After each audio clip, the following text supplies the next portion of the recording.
Hello dear, thank you for joining us on Political Affairs. This is where we discuss issues that have cut across our social strata as well as political tenets. My name is Chris Jacobs. Today, we shall be looking at the role of women or the role of Nigerian women in advancing democratic tenets. In a pretty short while, when I return from this short timeout, you will meet my guest. Join us again.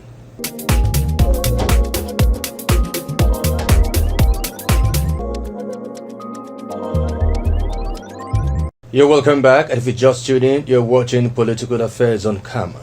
I've been joined by Luri Zaphania. She is a woman activist as well as a seasoned politician. She joins me now to further the conversation on the talking point today. Ms. Luri Zaphania, thank you for having you on Political Affairs today. Thank you. It's a privilege being here. Oh, indeed. Well, let me start by asking, during the 2023 general elections, of course, we've seen where the Nigerian woman played a major role in advancing a democratic tenet. What do you think could be the force behind that decision that we see that has swept across various political parties in the country? Thank you for having me, Mr. Chris. Back then, when we had a political struggle, women had been at the forefront. Back then, you say? Even now, okay. We are still at the forefront because we are the receiver of anything that comes up in the government. Okay. So for that reason, we've decided to be at the forefront to see that, yes, things are going in the right direction. But before now, there has been this saying in the public view that there are limitations that is placed on the woman, either by tradition, religion, or even, societal definition that woman ordinarily belongs to the kitchen. So some will say she doesn't really have anything to do in governance. Let me put this in this way. In Nigeria, women had been recorded low in participation in politics, both in elective and appointive positions. Reason is based on what we have just said, based on religion, traditional background. But let me tell you, that is why in 1995, a Beijing conference whereby women had a conference, that women have been relegated to the background, and we are the one that are having those problems at home, even in the country when things are not going in the right direction. And for that reason, women have decided to come up to see that they have taken back their rights, whereby they will put things in a right order. We have been relegated. We have seen that our religion, some of the religions, did not allow women to participate fully in politics.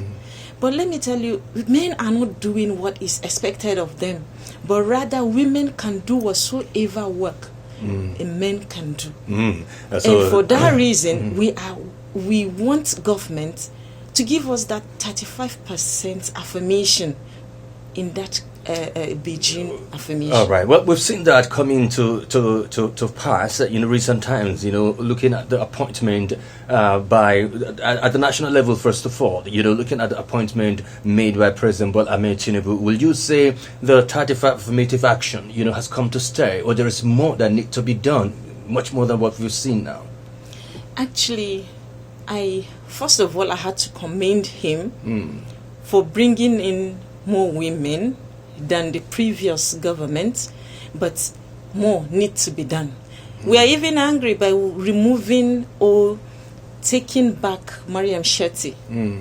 That has well, that one is exclusive for the members of the National Assembly. We'll get to that point. But of course, looking at the appointment, but we need more. We need more. But we recommend, we appreciate what he has done for adding more. We can see more women into the ministerial list, but we need more. All right, women system. Do you think if a greater percentage of women make up the National Assembly, Mariam Shetty, would have had a chance to be appointed. Now you are talking. No, I only ask you, do you think if a greater percentage of women have Yes, definitely. Not only in the national, even in the states. You can see in our this state assembly, we only had one woman. You can imagine. She can defend wholly a woman. But sometimes they say, of course, you cannot completely separate Nigerian politics, with money. Money and politics move hand in hand. And resources, they say, predominantly owned by the men. Perhaps that's the more reason why, they have been on the forefront of, political... This is one of the keys and one of the points that the men are trying to threaten us with. They had taken this juicy part of politics or the juicy part of offices in order to get such money, whereas women are kept in a place where they couldn't get that. Had it been that also we had that money, things would have been better. So everything is just that I can see it is men that are too. Let me not just say. Do you think that is a deliberate creation? Men don't want to give us that chance, that leverage, also to do our quota. Are the men afraid of something that they don't want to express? They know when women had been in power or women have done something or has been in a particular place, things begin to change. They do it better. But it is also, evident that, sometimes or most times women, you don't like yourselves. As in, what I mean here, the support base you give to yourselves, the weight of support you throw, on a particular individual who is either vying for elective offices, it's not as the kind of weight and support you throw on a male politicians. If you can remember Sarah Jibrin, the first woman who in Nigeria, as far as I can remember, who vied for the president office, who made an attempt, to vie for an elective office as a president of the Federal Republic of Nigeria. They didn't get support from the women folks. I think she only had, got about one or two support, including herself during the primaries. So that alone was indicative that Nigerian women do not support themselves. I cannot dispute that, but that was then. Women of nowadays, though I can't say that we can eliminate such among us women. Definitely that is what is bringing us backwards. But there are many women that have come up to see that, yes, they bring their own so as to bring change. I can see this when we had this our deputy governor. We rally around to make sure that, yes, she has been in the system because we want women. They know our problems. They know where it pinches, and that is why we rally around. We cannot say that all the eggs are good. We have one that is being spoiled, but I can bet you we are now coming together to see that, yes, we fight a common goal. All right. Of course, I know that there has been this societal definition, and that indeed has a kind of put the woman to in a disadvantaged position, particularly those who, whether you're married or you're not married, if you come out for to vie for any elective position, the first thing that comes to the mind of some persons, they'll say she is a wayward woman, because ordinarily a woman is not supposed to venture into politics. With this kind of assertion, and definition coming from the general public, how do you think the Nigerian woman can outgrow this kind of perception in order not to allow it inherently break her? Thank you for this question. I mostly talk about this particular topic whenever I go and wherever I meet women, because this is one of the points men or other people use to scare women going into politics. One, if you want to join politics, what is the purpose and the reason that you are joining it? Are you going there for a purpose? Do you want to go there to change a narrative? When you have this in your mind, you don't bother about what people say, but rather you had this so as to what? To take you away from your focus. And if you know why you are there, you focus and go there. So I want to tell women that it is just a trick. for them to use to scare women to venture into that politics. I want to use this Shatsi case. I think some were saying probably she's a diehard, APC diehard. She worked hard for them. And that is why they felt she's supposed to be in a ministerial list. But I believe one of the reasons why she has been taken or had been bringing down is because she's single, or maybe she's the side chick of someone, forgetting the side cock. If the side chick is not good for certain position, what is it the side cock that is good for that position? No. So at least let them allow women also to participate fully. We have the good ones. Yes, I can't dispute that there are women that when they venture into politics, they don't have the reason why they are there.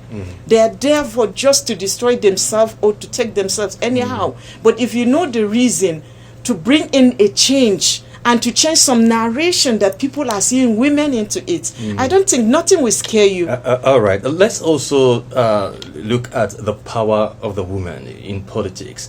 Now, I asked this question because with what we saw in the just concluded governorship election in Adamawa State that brought about, we saw the emergence of Right Honorable Modu Fintiri as the substantive governor of Adamawa State.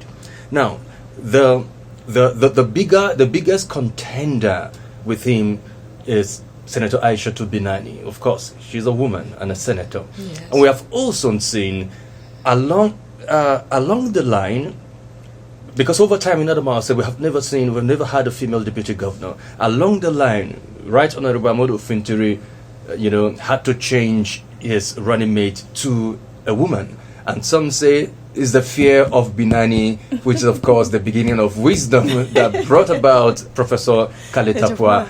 Try to just oppose this. Does that really speak sense into the power that a woman has in terms of decision making? I can't say it's because of the power of Binani coming in. That is what makes His Excellency the bulldozer.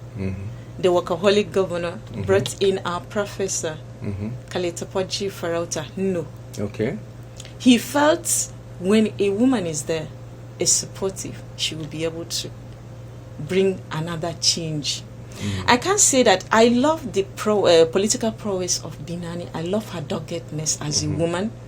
I'm not saying she has not done well. Well, she was in reps and then senator. I'm not saying that she cannot be good in government. No. But what we are agitating is that His Excellency Governor Ahmad Umar Fintri Duburkam, he has done an excellently work.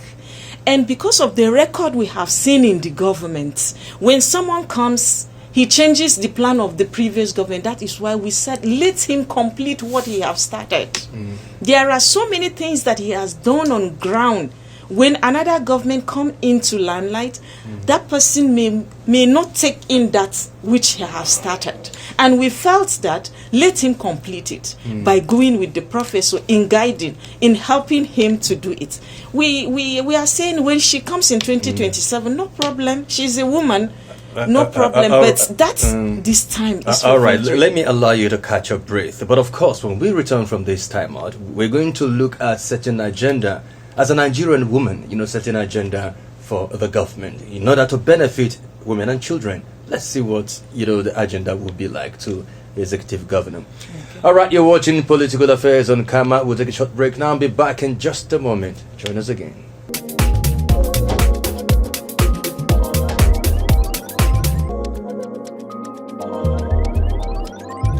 Glad to know you're still there. But if you have just tuned in, you're watching Political Affairs on Camera. I've been speaking with Luri Zaphania. She is a woman activist as well as a seasoned politician.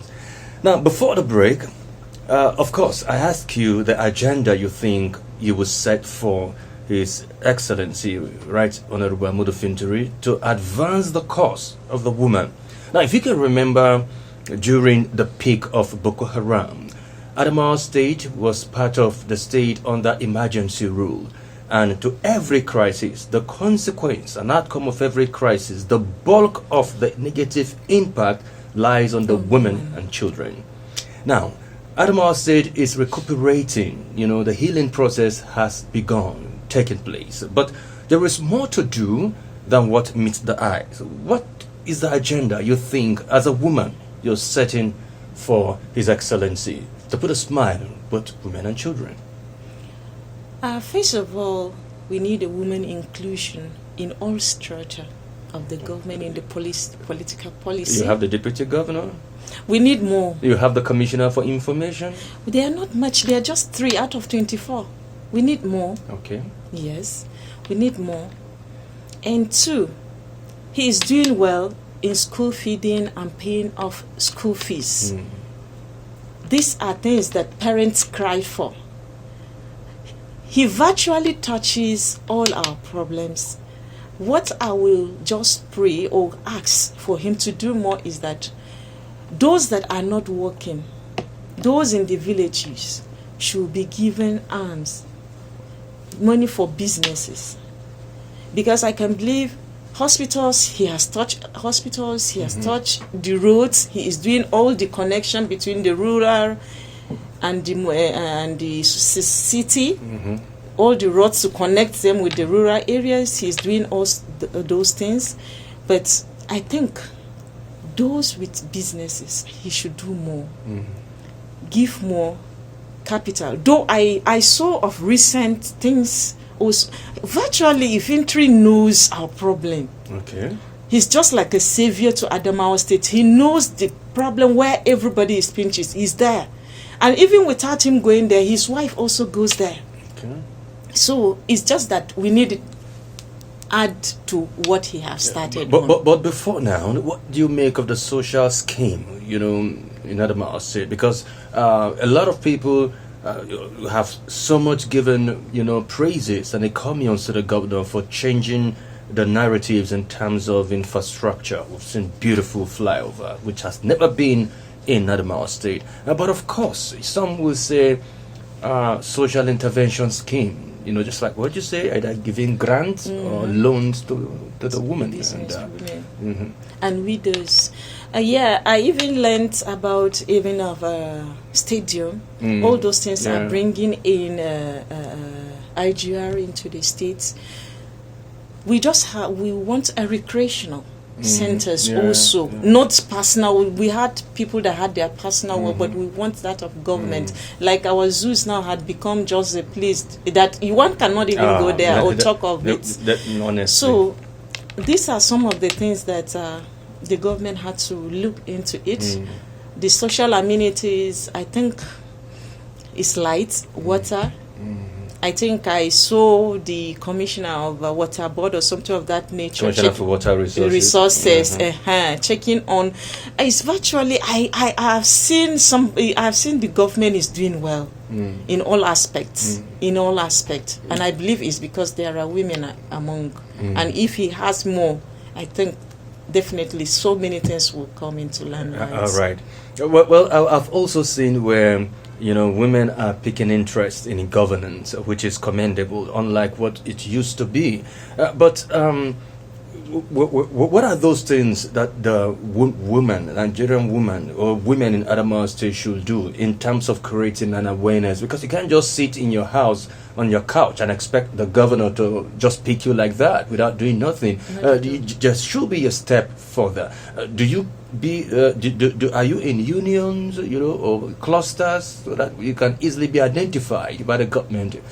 The easiest way to do is that to organize, though we have some organizations that are preaching women inclusion into politics. I know the mother of it all is NCWS, right? Okay. Yes. There are so many organizations, and any woman that wishes to join politics must definitely comes out to join any of these organizations. Are you saying it is good for the woman who have interest in joining politics to first of all belong to a group, either a union, non-governmental organization? Do you think that when you have not gone to school, you will be able to learn properly? Well, that is... That is to say, that is you fumble. Definitely. Sure, also in politics, you had to undergo some process. Yeah, sure. You have to serve and also to be served. You have to follow those that have been in that system to see how they are going through, so also to learn. You just don't venture into politics just like that. By mere just looking at people going into, oh, I've seen this person, I'll go. Yes, it's one of the things that will ginger you or will not triggers your spirit going into it. But first, you had to learn. What are those things? What are the rudiments for me to be in politics? That's right. What are the consequences? What are the advantages?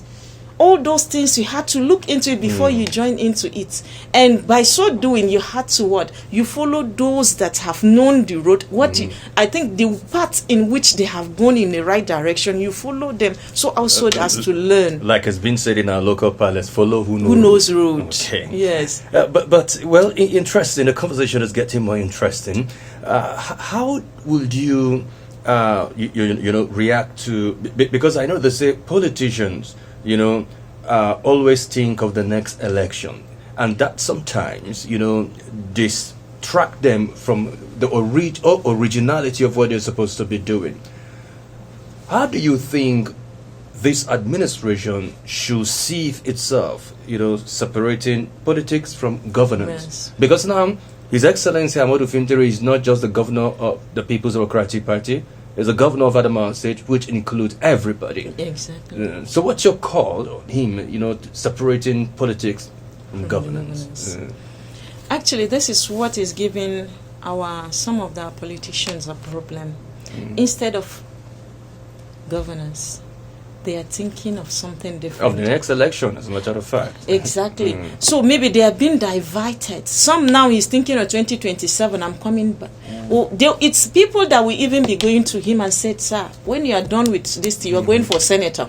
You will be forgetting what he's supposed to do. Yeah. But what I urge, what I am advising is that, though my governor, I know him, he concentrates of what he wants to do, and when he said he will do his thing, he goes straight to it. Okay. Nothing distracting. But advise those that are thinking ahead of 2027 should concentrate, because what you do now will now take you to 2027. You don't need to think it, but your right thing that you did now is people that will tell you have done well, we want you there. So concentrate on the objectives of where you are. And when you do well, you don't need to ask. People will tell you have done well. Come there. Do it for us this way. Another issue that people have, in politics is the political party they belong to. As such, you can attest to the fact that most of the political parties in Nigeria are not ideologically based, and that makes it easy for a person to jump ship. Defection has been the order of the day. What's your call on women in terms of being resolute on the political party they belong? Actually, those people that are shifting from one party to the other is that some may felt they have not been treated well. That is why they have been shifted. That is why I love my gender.